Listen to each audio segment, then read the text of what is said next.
These guys are ridiculous. These guys are ridiculous.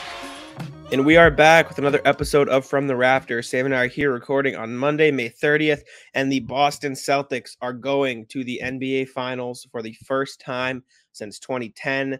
The first time since, obviously we were old enough and I was in there fifth to grade. appreciate it. Yeah, since we've become adults. For the first time in our adult lives, the Celtics are in the finals after Eastern Conference Finals appearances in 4 of the last 6 years. It finally broke through, took down the Miami Heat in Game 7, although, per usual, did not make it easy on themselves. But at this point, that doesn't matter anymore. You can say it matters because they have to face the Warriors and they have to make adjustments, sure. But in the grand scheme of things, they got here. They can adjust moving forward. They are in the NBA Finals, and I'm elated. I couldn't be happier. Yeah, isn't it nice, right? They sure don't make it easy, now do they? Hey, Derrick White said, if it was easy, it wouldn't be us. I was sitting there losing my mind with my dad in the living room. I was like, oh my God, they're going to lose. Oh my God, they're going to lose. Brutal. When Jimmy Butler, went to shoot the three, there was no doubt in my mind that he was going to make it. Yeah, me too. That to me is I don't know if you've ever been in a situation where something happens and you're like, wow, I really could have died right there. But that's what that felt like. I've had situations where I've been on the highway and you brake and you make it and you don't hit the other car.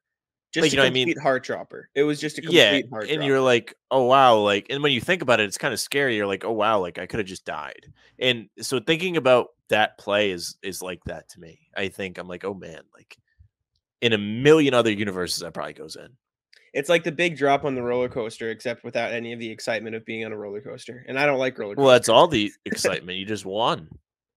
Yeah. I guess after winning, who said it? I think It's Gear. Shout out PJ. Messaged me afterwards. He go, people aren't appreciating the fact that Al Horford actually managed to grab the offensive or the rebound after the shot. I agree with that.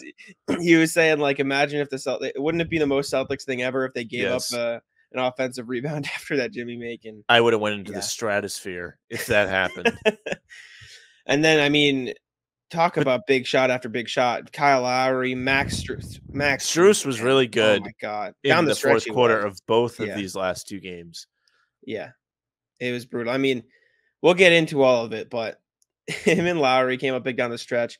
Bam Adebayo played well. I think this is a side note. It doesn't really have to have anything to do with the Celtics. They need to find better ways of getting him involved rather than, okay, go post up Al Horford, because that's basically how he got all his points, which, it worked. He shot efficiently, but if you're the Heat, you have to imagine you'll be creating some ways for him to get involved other than posting up one of the best defensive big men in the, I don't want to say NBA, but a very good defensive big man. He's pretty good. In Al Horford.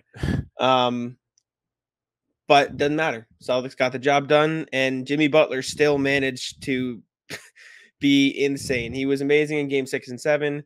Tim Bontemps voted him ECF MVP, which I was initially mad at, but I kind of get it. He was definitely the best player in the series, but usually... Dude, people were real pissed about that. Your brother tweeted at me, and at first I didn't even know why he picked me as. I don't know. I think it's because I talked to him, so he was probably just looking for other people's reactions. And I was mad at first too, because it's just kind of I wasn't mad. It's just whatever. Well, I was only mad because that's kind of his mojo. That's just what Tim Bontemps does. He covers Celtics, but he also doesn't like the Celtics, which is a weird combination. But I understand. He was the best player, so it's I guess hard to argue.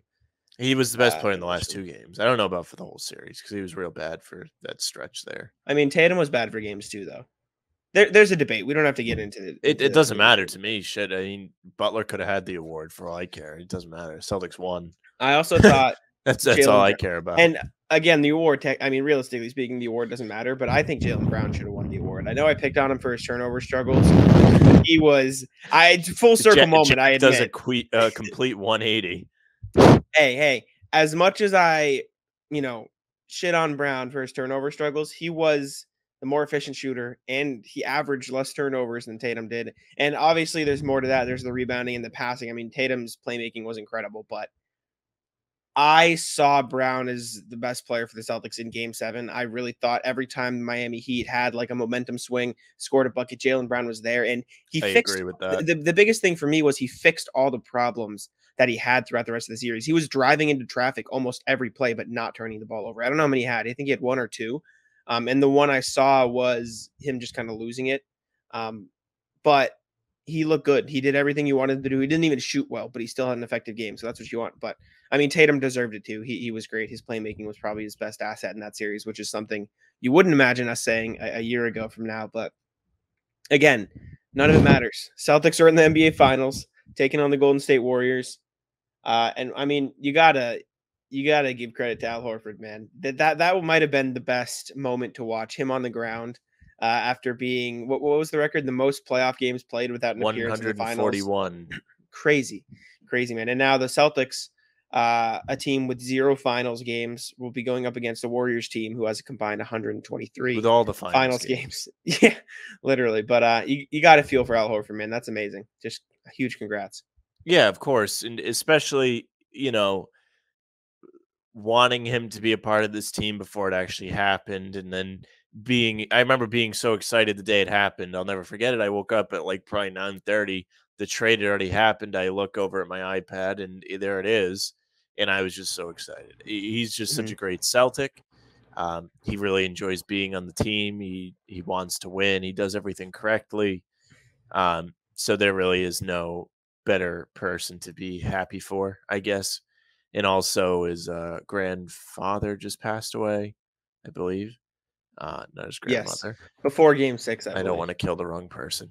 But I believe it was his grandfather, and he was very close.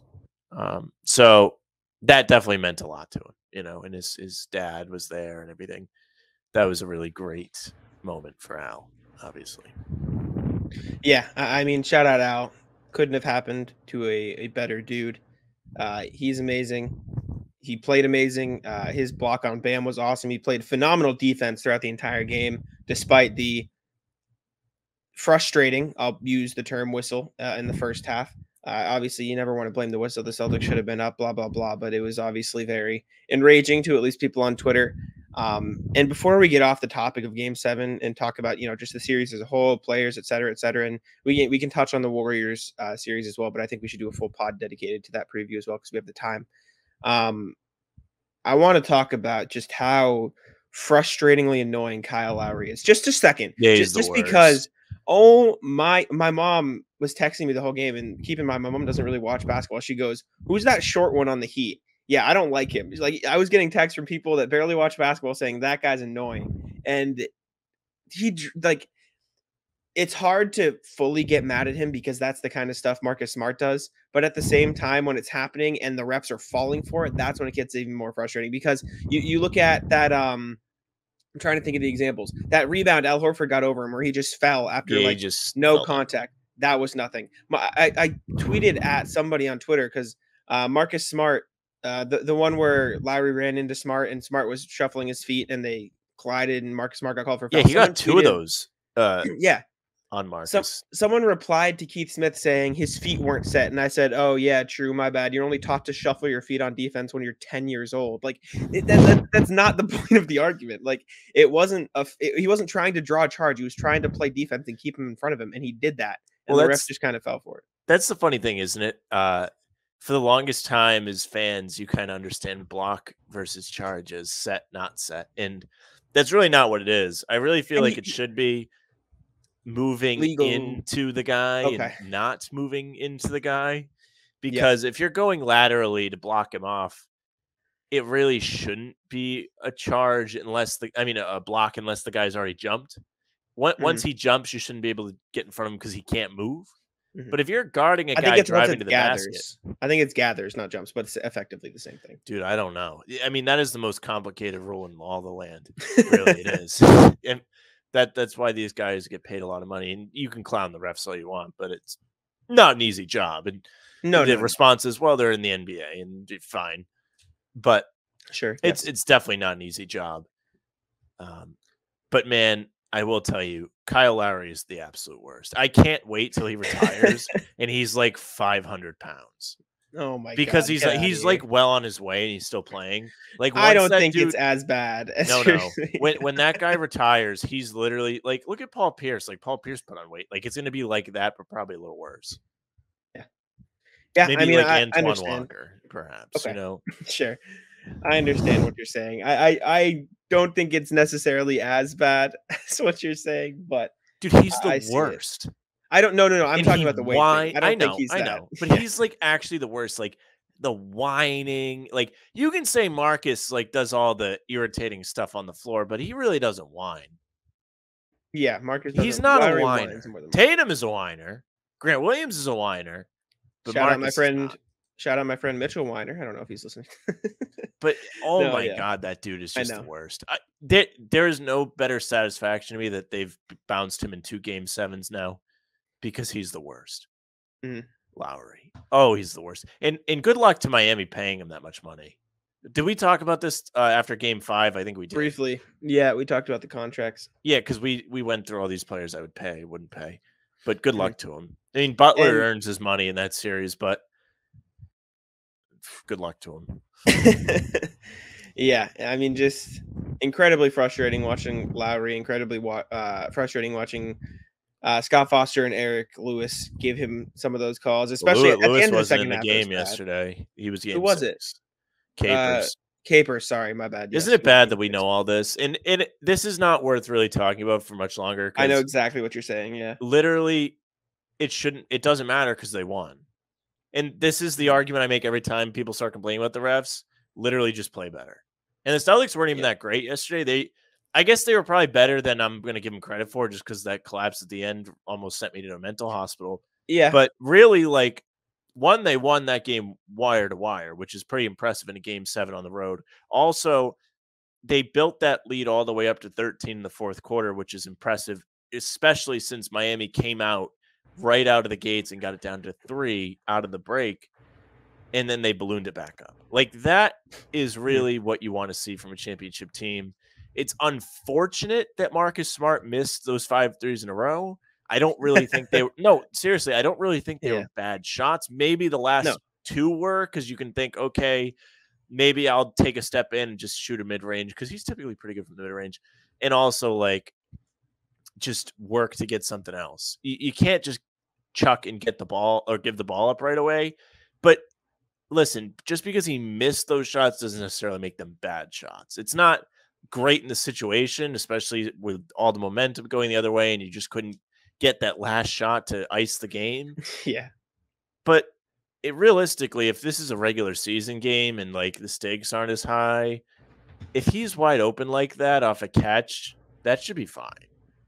And if you're any catch and shoot threes, I'm fine with Marcus taking. He hasn't been great, but he hasn't been bad in the playoffs either. Do you know what I'm saying? Like, he's been a decent shooter in the playoffs. What is he shooting in the postseason so far? Probably 30-something%. But did you have a massive issue with those shots? At least no. Maybe the first 3 were fine. And then once he missed 3 in a row, then you kind of for anybody, you're kind of like, all right, calm down a little bit. Mm-hmm. But like I said, any catch and shoot looks off of a paint touch, I'm fine with Marcus taking. If I remember correctly, I think one was a little bit contested, but I also know another one was like late in the shot clock. I didn't really have a problem with them at the time. I thought it sucked they didn't go down, but in the moment, I wasn't thinking, God damn it, Marcus, what are you doing? You know what I'm saying? Like that wasn't really my mentality. And as far as, we're talking about, were the Celtics the better team? Excuse me. The way I described it was, I wrote the recap, so I remember making the analogy. Something along the lines of the Heat were like the bug on the windshield wiper, and then the Celtics had to keep running for windshield fluid. Like, they couldn't get them off anytime, and they'd go to the gas station. Man. They'd get more. They'd wipe them off a little bit, but there'd still be a little remnants left, and then they'd have to go back to the gas station. And then in time it took them to get more, the Heat came back again. But the Celtics were the better team, and they kind of rode the start of the game, realistically speaking. If they didn't start off as hot as they did, it would have been, I mean, it was a close game, but it would have been even more close because it was technically wire to wire. But yeah, they just kind of kept letting the Heat get right back into it, and credit Miami, I guess, for taking advantage of those opportunities, because whenever the Celtics missed a shot, missed a layup, Jason Tatum missed what seemed to be 90 million layups in game 7. Miami ran it back down. Butler and one, Lowry and one, Adebayo and one. They'd get all these momentum shots. They gave Vincent, 4-point play, which wasn't a foul, but whatever. Yeah. Do you want me to complain about that? Like, if you'd like to. That's literally what I say all the time. Like, that's not a foul. It's never a foul. What is he supposed to do there? And not to mention that was an open shot for Vincent. Don't get me wrong. Like, it was a Yeah. good shot. He was open. But you can't be rewarding guys for taking contested threes. Like, typically that's just Yes. not a good shot. And should the defender be reckless? No. That But wasn't a foul. just because you shoot and fall down doesn't mean it should be a foul. This is starting to get ridiculous. And in the offseason, I really hope that the league puts more emphasis on this. They did a great job this season getting rid of the foul baiting. There's a lot less of it now. But, man, that is annoying to watch. If you're out at the park playing with your friends or whatever, even if they're not your friends and you're just playing pickup, dude, nobody is doing that. Nobody is taking a jump shot and falling down because you were close to them. That just doesn't happen. No, it doesn't. I'm looking at the play now, and Horford very clearly steps to the side, and the only contact that is made before Gabe Vincent falls down and springs his legs into him is the hand, which we've determined. I don't know if that's a foul because it's gotten called back on Luka when Luka hit Smart's hand, and they called it a foul, and then they said it wasn't. But then every time the Celtics do it, it's a foul. So there's so much inconsistency just throughout the course of the season, and even throughout the course of a game. Like, you look at Lowry's charge on that he drew on Jaylen Brown. 5 minutes later, Marcus Smart, got called for a charge or a blocking foul against Jimmy Butler, which was the exact same play. Just there's no consistency in the way games are refed, and I am complaining, but it doesn't matter because the Celtics won, like you always say. But it's frustrating when it's inconsistent, and there were calls that were bad for the Heat too, right? Like, I'm not going to sit here and say, the Heat got called a perfect game and the Celtics got screwed. Obviously not. What do you think of the Strus three? But that they I went back? It was close. I dislike the notion that saying, I saw someone compare that to the Kevin Durant toe 3-pointer. Like, we feel you Nets fans now because our season got screwed because not the same thing, not even close to the same thing. One was at the final second shot of a buzzer beater in, heading to overtime, and one was in the second quarter or third quarter. Not the same thing. I understand the momentum swing, et cetera, but like, if Strus hits that three, that doesn't mean the Heat win the game. And they also lost by 4, so it doesn't even mathematically made sense. Obviously momentum would have been different, but of course it would have changed the situation, but it was not the same as the Kevin Durant toe 3-pointer that quite literally would have won them the series. If the game was reversed, we'd all be talking about it. You'd be mad, yeah. I'd be mad about it. There have been moments where the Celtics have had that happen to them. It hasn't been in a game 7 in the conference finals, but I remember specifically there was a game, I don't remember who they played, but Pritchard had one that was the same thing. And I just remember being like, can they do that? It is weird that they can go back and change it. I'll give Heat fans that. It's kind of what the weirdest thing to me was after in Game 6, which we have not talked about, which was a disaster. I was unhappy yesterday to even have to watch a game, but in Game 6, when they called the foul at the end of the game that they overturned into a charge when Oladipo was out of the circle. And they reviewed that without a challenge. Isn't that the whole point of the challenge? That that was also have those reviews anymore. Except that there's like a weird contingent in the rule that allows for that specific review to check if they're inside or outside of the circle, which is dumb. That's stupid. Which is also dumb. And that doesn't change the game either. I mean, they still were down 4-6 at the time, but it was just like the whole point of the challenge is so that doesn't happen anymore. That's just something else. Upon looking at the shot, it's so tough to tell. Like, it very clearly hovers over the line. Like, but then the debate is, if your foot hovers over the line, are you out of bounds? And if not, then did his heel touch down at the line at any point? Clearly, the NBA thought it was close enough and that they wiped it away. Like you said, I'll be the first to admit that if I was a Celtics fan and that happened to me, I'd be mad. If that happened to a Celtics player, I'd be pissed off as well. So I'm not going to sit here and say, shut up, Heat fans. But I'm also going to say that Strus making that shot, while it does change the momentum of the game, does not automatically mean the Heat would have won if Strus made that shot. You know what I'm saying? Like, sure, maybe it could have been a closer game, et cetera, et cetera. But like, the notion that, the Heat got screwed, they would be in the NBA finals right now if the NBA did this, not really that black and white. And I really dislike the notion that it's the same as the Kevin Durant thing. Because again, one's in the third quarter and one happened at the buzzer of an overtime or of a game that went to overtime. That would have been over if his foot wasn't on the line. But Regardless, doesn't matter anymore. Celtics are in the finals. Shout out Jimmy Butler. I mean, you can't really ask for much more from him. Do you have a problem with the shot that he took? I've seen this going around on No, Twitter a lot. I mean, I thought the Okay. shot was going in. No, I mean, if I was on the other side, you can nitpick moments like that in a close loss all the time. You'd say, "What if this play went different? What if that?" Apparently, there were a lot of Heat fans on Twitter like shitting on Jimmy. Of course, for that they shot, were. I which mean, is you would if it was the other way around. You would be. All of us would be questioning it today. Should he have taken that shot? Should he have gone to the basket? Mhm. Dude, I don't think there's a single person that thought that shot wasn't going in. Yeah, I mean, he's been pretty good. And mind you, exactly. that Jimmy Butler is not traditionally a good 3-point shooter. However, a 3-pointer in that scenario is an easier shot than any other 3. He's literally walking into a 3. Like, there is no other shot I'd rather like have someone take as a 3. I'm sorry.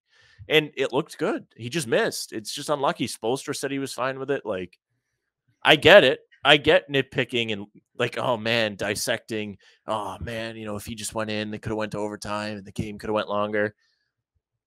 But I mean, it didn't happen. In my opinion, it's a good shot. And I'm on the other end of it. And I don't think he's a good 3-point shooter, but in the situation where he was red hot, they were on a run.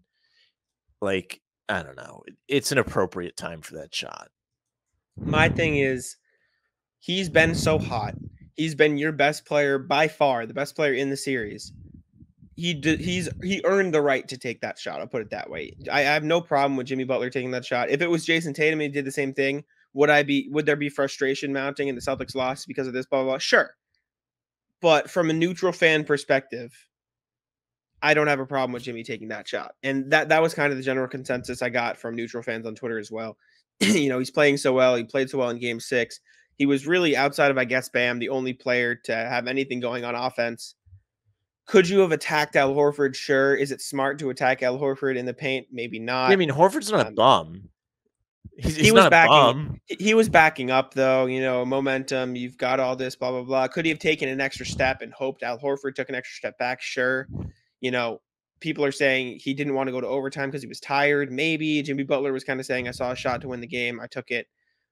I have no problem with it. I'll leave it at that, I guess. I don't think there's an issue with the shot.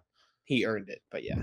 I honestly am having like anxiety talking about it because like I just can't believe that didn't go in. Thinking about like that moment of time, like watching it, I was like, oh my God, they just lost. I was like, they just blew a 13-point lead with 3 minutes left. I was like, oh my God, they just lost. I was like hysterical.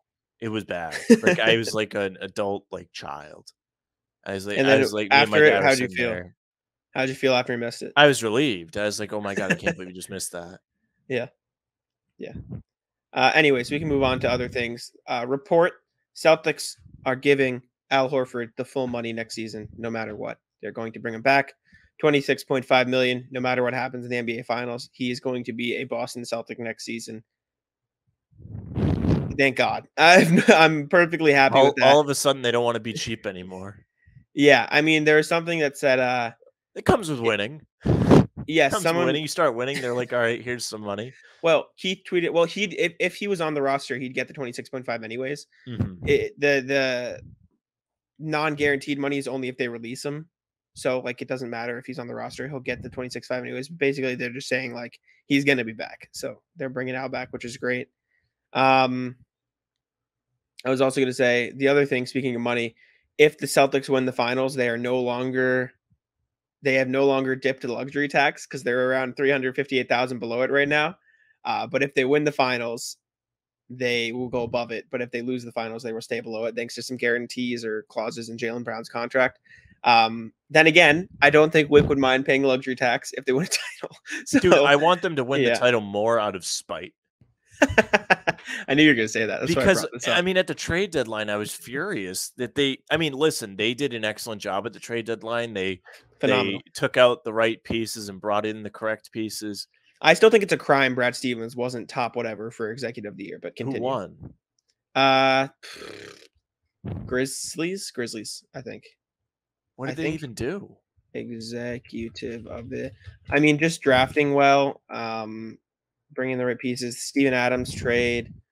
I guess, but dude, look at this. This good roster team goes hard, man. Like I think just good roster construction. I'm looking to see more. It's so funny Assembled that a roster that finished second best record in the NBA this season. Single franchise record for victories. John Morant, I don't know, just development, etc. Putting the right pieces around. Steven Adams trade, Zaire Williams trade. I think that is about it. But yeah, I'm telling you, man, Brad knew that this team was good that he had as a coach, and he was like, "Wow, I miss all these guys," and he brought them back. Yep. Once Horford left, they really missed him, and bringing him back was huge. That dude rules. He's just such a great team player. I'm real happy he's getting the chance to play in the finals. I hope they win. Obviously, I hope they win. And we can talk more about that in a separate episode because that sounds like a good idea to me. But seriously, that's crazy that they've had this opportunity. The dude was literally sitting out last year because they didn't want him to play in OKC, and now he's an impact player on this championship series team. Yeah, just incredible. Brad Stevens received 1 first place vote, 4 second place votes, and 3 third place votes. He finished 1, 2, 3, 4, 5, 6th in the That's voting for criminal. executive of the year. Those above him, man, you can tell me whether or not they deserve to be above him. I think he Fine. probably should have won the award, but you can tell me if it's criminal. The person being above them. Grizzlies number 1, he won it. What do you think? Ridiculous. Not good? They didn't really do anything. Well, in terms of moves, I understand, but he put together. That's this what I roster. mean. Like in terms of like moves, like there was no like real shift in the team. I know. I think the thought process was it's basically an entirely drafted or traded for team. You know what I'm saying? Like he made all the moves, put this roster together. It just took a year for it to flourish. I understand your argument too, but I'm just playing devil's advocate. Kobe Altman, Cleveland GM, finished second. Evan Mobley draft. The Jared Allen trade, I guess, carried over, and he extended Jared Allen into this season. Man, that team didn't even make the playoffs. They True. didn't even make the playoffs, man. I was what? just explaining the moves. Arturas Karnisovas, Chicago, DeMar DeRozan signing. What? Lonzo Ball signing. No, they seriously did do a lot to change that team up, but the team still kind of sucked. 46 wins. Lonzo was very good when he was healthy. They had a good season, not a great season. Dude, teams were ducking to play them in the playoffs. This is true. Really? Next is James Jones, Phoenix. Okay, that's fair. But really, what did they do? What did they do differently? Brought in JaVale McGee. They didn't extend DeAndre Ayton. I don't know if there were many other changes that were made. They brought in Alfred Payton. Yeah. No. Well, they overachieved this year. You know, they went much further than they did last season. And the last person to finish above Boston was Pat Riley, Miami. I mean, that's fair, though. They had a lot of... See, I think that's almost more impressive than any other team just because all those guys they have that are important players on their team are like guys they got for nothing. Yep, brought in Kyle Lowry. He's obviously not nothing, but signed Kyle Lowry, signed PJ Tucker, Markieff Morris. Most of that series, he was nothing. They found Max Strus, got him on a new contract, league minimum, which is crazy. Omer Yurtseven, league minimum contract. Gabe Vincent, league minimum contract. Pat Riley and Brad Stevens probably should have been 1-2. I understand the Chicago argument as well. I think those guys probably should have been 1, 2, 3. And after Brad Stevens, the only other guys to receive first place votes, Toronto, Milwaukee, Minnesota. Those are the last 3 teams to get some first place votes, which I guess understandable. I mean, I don't really know what Milwaukee did. They kind of just ran back the same team, but lost PJ Tucker. Lost PJ Tucker. They replaced him with Ojale. Yep, huge. Toronto, Scotty Barnes, draft pick, I guess, is good enough to earn you a vote. That's pretty impressive. The bringing in Precious Achiuwa for nothing was good too. And then Minnesota, what did Minnesota do?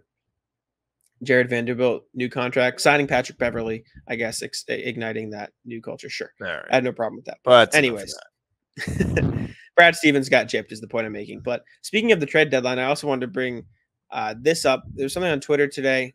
Someone wrote an article for Celtics blog a while ago called Why the Derrick White Trade Was a Disaster. Freezing Cold takes a Twitter account. tweeted it out. Someone just responded to my response saying, "Give us authors at and or forgive the blog as a whole." But I tweeted out my response saying some of us knew, and it was an article I put out in response the same day saying the Derrick White trade was a massive win for the Celtics. And I'm feeling pretty good about that article right now. I know you didn't love it at the time, and I'm not saying you were adamantly against I it. didn't don't hate think you it. cared. My But stance you was I really liked Rich. Richardson. And I was like, But damn, like they're probably about the same level of player, which it turns out that they are not. Derrick White, man, Derrick White was real good in those last 4 games of the series. Since he became a dad. Yeah. Dad strength. And he didn't even have an amazing game last night, but you know what he did? He hit his threes, which is He hit everything big threes. anybody. Yes. Derrick White, man. It's impossible to love that guy. He says everything correctly. He plays the game the right way. He plays hard. He rarely complains. And when Derrick White complains, you know the foul call is probably some bullshit, as evidenced by the last 2-minute report calls in Game 6 on him that were deemed as incorrect calls. So you gotta love Derrick White, man. He's been awesome since the trade. What did I write in my tweet? Because I tweeted out the pictures. I said it's totally fair to dislike the trade. Everyone is completely entitled to their own opinions, but adding White to the mix improves this team both right now and for the future. Looking at the surface, trading Richardson, Langford, and picks might seem like a lot, but when you dig a little deeper, this trade was a clear win for Stevens and the Celtics. And I don't think anything more can be said. And I even saw someone tweet out, someone find me the stats of how many 2027 first round picks have made the NBA finals. And I'll start talking, which I thought was funny as well. But Derrick White, I mean, not enough good things you can say about him. Oh, he was great. And he was mentally strong. It felt like he made all the big shots. He's like a guard version of Horford. That's the way I can phrase it. Fair. That's how I see it. Yeah. Horford made some pretty big shots. Just he missed some big ones too. But in terms of his composure and professionalism is what I mean. Like, this is what I mean when I call him the Marcus Smart without the, I don't want to say drama, without the antics. He's Marcus Smart without the antics, which you love the antics as a Celtics fan, but it's also nice to have another guy on the roster who does the same things, but has the, same thing. And I'm not saying Marcus Smart's not professional, but you understand my point. This roster is really made up of a bunch of good dudes. It's awesome. Like really, like from the top down, like Ime's. There's no like hateable player. Guy. Like past rosters, there's always been a hateable player. Yeah, like Kyrie was a prick. Towards the end, Rondo was kind of a prick. And not even like personality-wise, just in terms of how they fit into the team. There's nobody on this roster that is like going back to earlier this season. I was just talking to Zoe this morning, and I was saying this is really the same team that Dennis Schroeder and Ennis Freedom were on. This is that team. I feel bad for Schroeder, man, or however you're supposed to say his name. Like, you have a he was not a good fit. Yeah, I saw that today. On Crazy. Twitter. Well, good for him. Crazy to me. I mean, he's clearly a nice guy. I just didn't like his fit. He didn't fit well. I mean, he wasn't. He didn't seem to be an issue in terms of chemistry and like pissing people off, like that kind of sense. Yeah, like it just didn't. It didn't fit well. The best, for sure. The best thing is Derrick White. That was very good. He's awesome. I'm glad he fits in well. I'm glad they've had success. This is just a team you really like to root for, and you see. Listen, I don't remember as much when I was younger when they were in the finals, but I mean, people are really into this. Like they really like these guys. It's great. I mean, it's easy to get behind a team that gets to the finals. I'll say that. So there's definitely some bandwagons, but all aboard. Come on, come through. We need the support. Well, they don't need it, but you love the support. You love to see the dude. Listen to some podcasts. Educate yourself. Perhaps this one. From the Rafters, man. At From Rafters Pod on Twitter. Check it out. Check it out. But yeah, man, it's great to see. And even the bench guys, right? They have. I'll make the comparison to Theo Pinson, who I don't know if you're a fan of or not, but you know what I'm saying. He was on this team, by the way. He was, but he's very well known around the league for being a good culture guy. Look at Malik Fitz and Matt Ryan, man. Those two, I'll keep pointing to.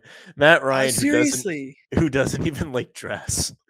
Well, it doesn't matter because he's a two-way guy. He's not eligible to play. That's fine, but he's still fire. It's just so funny. Did you see the video of him hugging Horford at the game? I don't know. I'll bring it up right now. If you're on YouTube, you can watch it. But just hearing the way they all interact, he interacts with them, it's very clear that he's it's a culture thing. Like, it's very clear that he's deeply embedded in Celtics culture. He's loud. It seems like he's the type of guy who's loud in the locker room. He's very involved, very animated. Malik fits too, but like, just watch this here. I have it here if you want to take a look. Can you hear it? I cannot hear it. Okay, wait a second. Let me bear with us. Technical difficulties. I don't know if you'll be able to hear it, but excuse me. I can share entire screen and share system audio. Okay, let me know. Can you see it now? I can see You it. see? All right, ready? There you go. It's a great video. Horford lying on the floor. Listen to Matt Ryan. Just him like screaming at Horford. Okay, I am going to send you something else that I want you to play. Okay, yeah. Send it on Twitter. We don't have to like play it right this second, but this is the best thing I've seen today. All right. For those listening, Matt Ryan basically just going up. You can see it on ESPN. The comment is Al Horford let it all out after reaching his first NBA Finals, and Matt Ryan just comes over and starts yelling "OG" and like starts screaming. I just love Matt Ryan and the vibes he brings, and that's the perfect word, just vibes. Him and Malik Fitz are just the perfect dynamic duo. Well, it's good. These guys, they want to be here, man. Sam sent me a link to a Celtics fan. I don't know if the people listening can hear the audio, but no, I haven't, but I'll listen. Well, I'm sure they can hear the audio if I can hear it. I hope so, yeah. Well, I can't hear it if you're watching it now. You have to share your screen, dummy. Yeah, my dumbass. See, like now your genuine reaction is gone.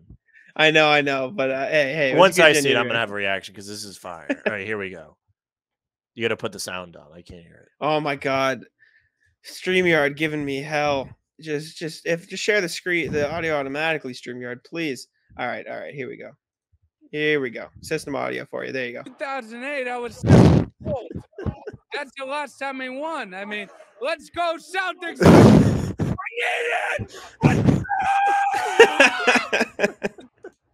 That guy is the best. Hey, what a beast, man. You don't know him, right? Like, no, I don't know him. I obviously like get up early for work, and I think that guy who tweeted is an anchor at BC, so he's up doing the morning show.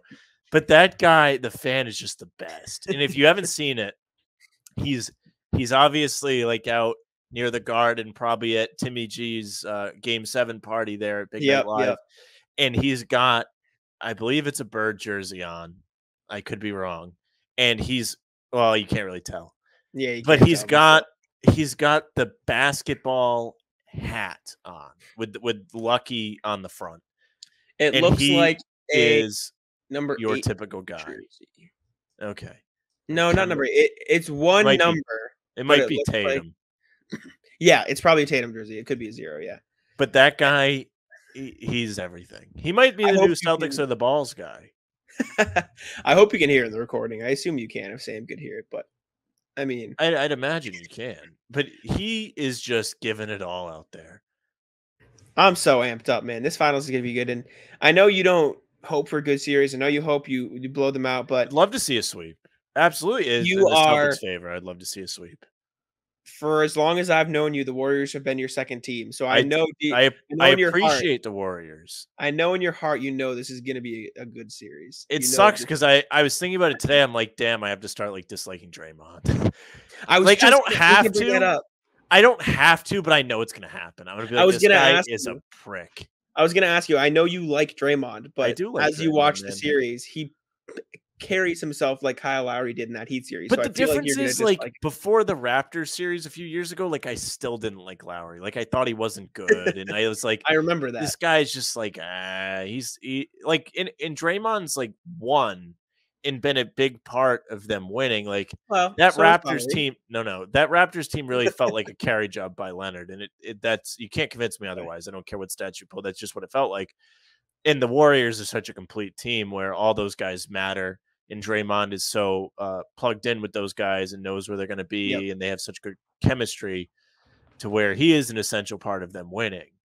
Yes. And also, I think Draymond would be an excellent Celtic, and he almost joined the team in 2015, he said on his podcast. Yeah. I remember listening. Yeah. So, yeah, I mean, I'll always kind of have respect for that dude, but he's going to piss me off over the next 2 weeks. the way I phrased it is it's kind of going to feel like Steph Curry versus Jason Tatum, Klay Thompson versus Jaylen Brown, and Draymond Green versus Marcus Smart. And then you also have obviously Jordan Poole, Al Horford, Andrew Wiggins, Robert Williams, all these guys on the bench, etc. But Draymond Green versus Marcus Smart is going to be a series, man. Like it's going to be phenomenal. Those two are two of the fiercest competitors in the NBA. If there's one guy I would put above Marcus on that list, not saying I would, but like if I had to choose, it would be Draymond.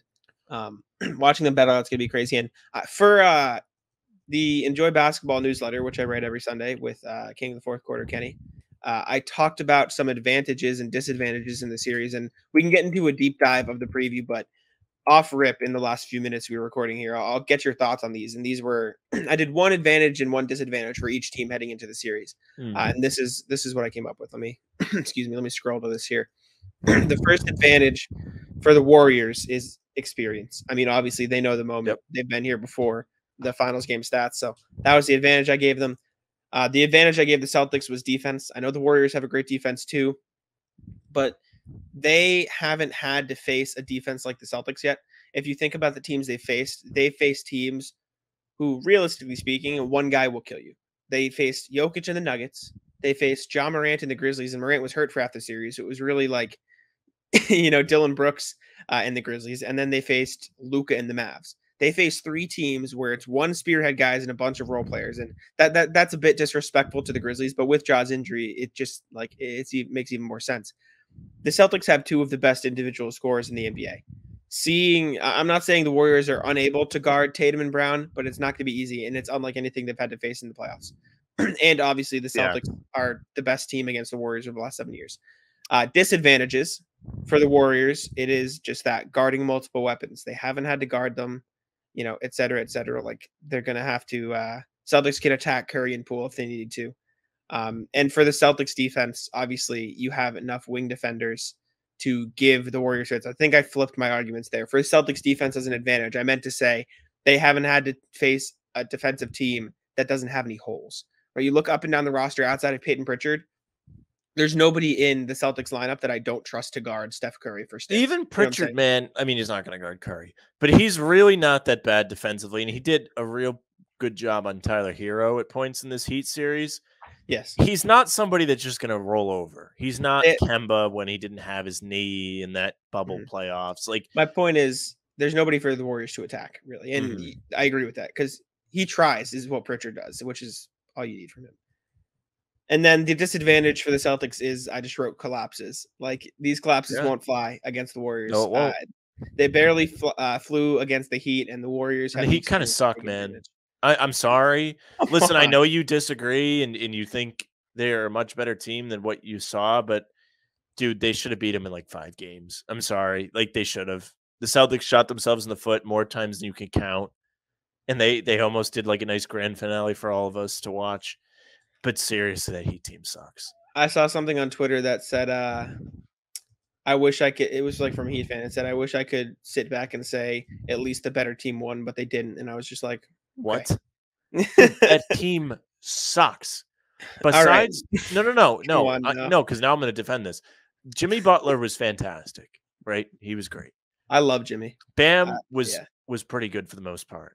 Besides that, the rest of those dudes suck, or at least they sucked in that series.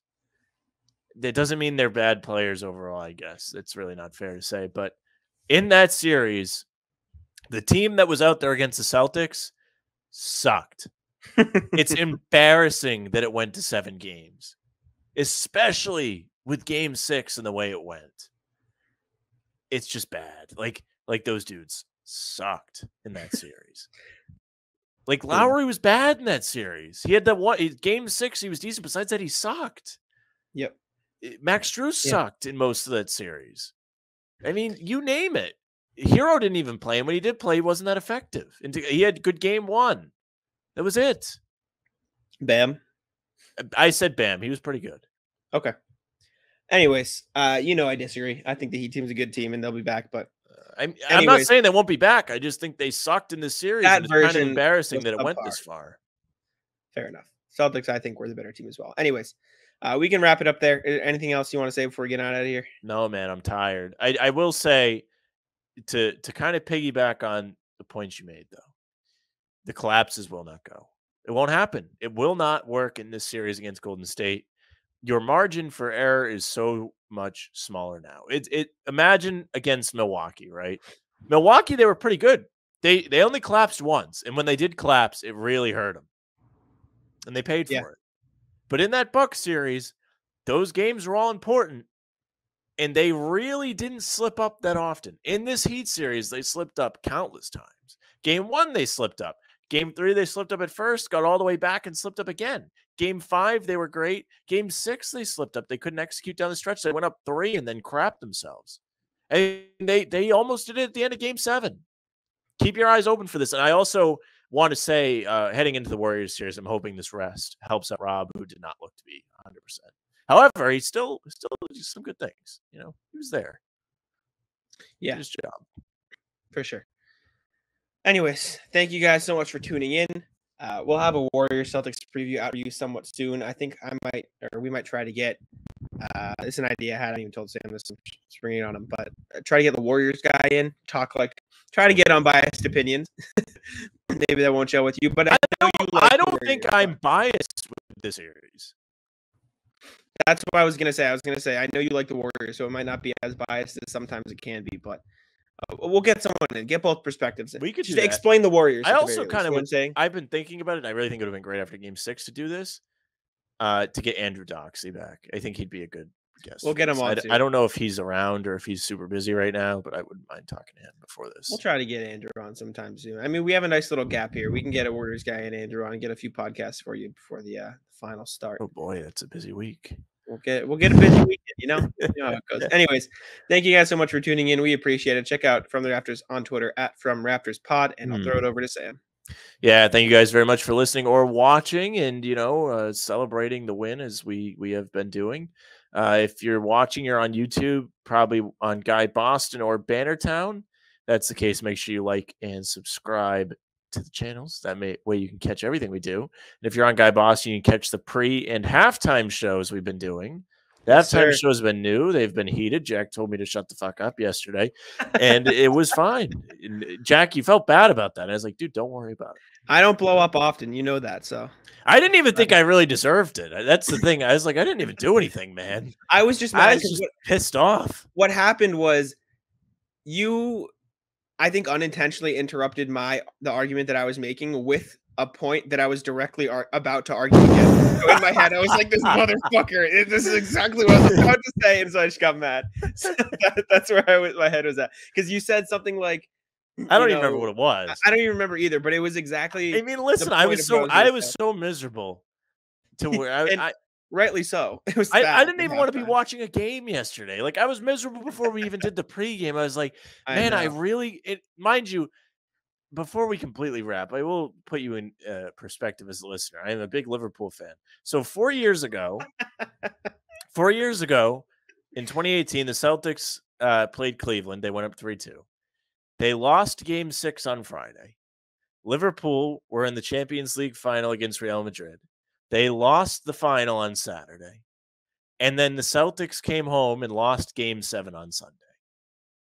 That was a very painful experience. And here I was, riding high Friday morning, saying there's no way they lose this Game 6, which is not something I ever say with the Celtics. I'm typically very cynical. But I said there's no way they'll lose. The Celtics lose Game 6 on Friday. Liverpool lose the Champions League final, which they should have won, by the way. This is different than the last time. Last time they were dogs. This time they were favored. And they lose to Real Madrid. And then here we go on Sunday for Game 7.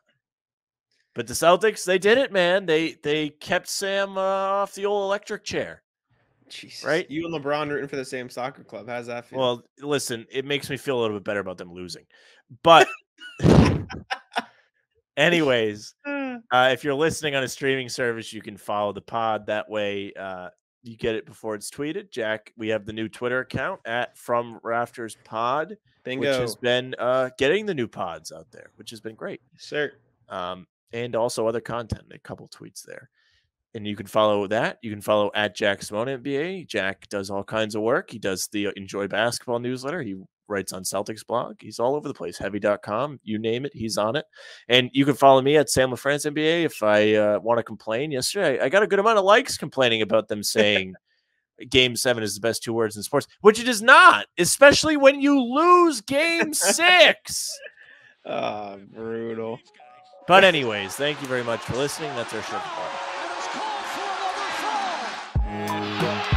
Taco, come on. Taco.